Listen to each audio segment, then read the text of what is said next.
Opening voting trend आ चुकी है सामने, तो चलिए आपको बताते हैं इस ओपनिंग वोटिंग ट्रेंड में कौन है वो सदस्य जिसको सबसे कम वोट्स मिल रहे हैं और कौन है वो सदस्य जिसको सबसे ज्यादा वोट्स मिल रहे हैं। कल बिग बॉस ने नॉमिनेटेड सदस्य को यहाँ पर सेफ होने का मौका दिया, जिसके लिए कल बिग बॉस के घर में टास्क भी हुआ। और कल की मास्टरमाइंड थी प्रियंका चहर चौधरी, क्योंकि उनका मोटिव था अपने आप को और अंकित को बचाने का, जिसमें वो पास भी हो गई।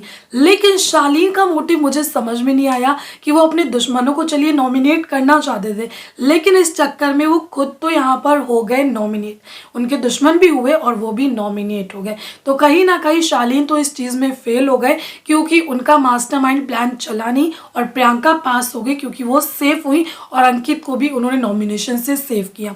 अब यहाँ पर 4 कंटेस्टेंट नॉमिनेट हुए। देखा जाए शो में जिस तरीके की केमिस्ट्री देखने को मिल रही है, तो दोनों कपल ही हो जाएंगे आने वाले टाइम में। सौंदर्या और गौतम का तो हमको पता है, लेकिन जिस तरीके से टीना और शालीन का चल रहा है, तो कपल आने वाले टाइम में इन दोनों को देख सकते हैं, क्योंकि जिस तरीके से दोनों एक दूसरे से बातचीत कर रहे हैं और कल भी शो खत्म होते होते दोनों की जिस तरीके से बातचीत हुई है, तो उस हिसाब से ऐसा लग रहा है।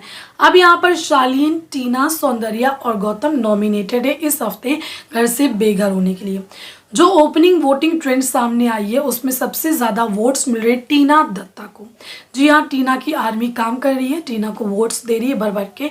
टीना दत्ता नंबर 1 की पोजीशन पर है, नंबर 2 पर शालीन है। शालीन टीना में से तो कोई नहीं जाएगा, क्योंकि मेकर्स ऑफकोर्स चाह रहे हैं कि ये लोग अपना जो भी इनके बीच हो रही हैं चीज़ें, अगर कोई फीलिंग है तो खुल करके दिखाए ताकि कंटेंट मिले।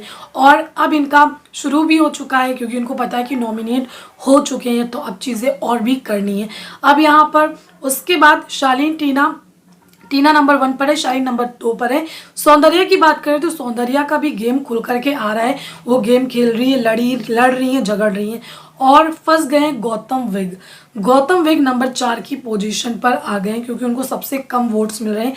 कहीं ना कहीं उनको एलिमिनेशन से भी काफ़ी डर लगता है, इसी वजह से नॉमिनेशन से बचने की वो कोशिश भी करते हैं।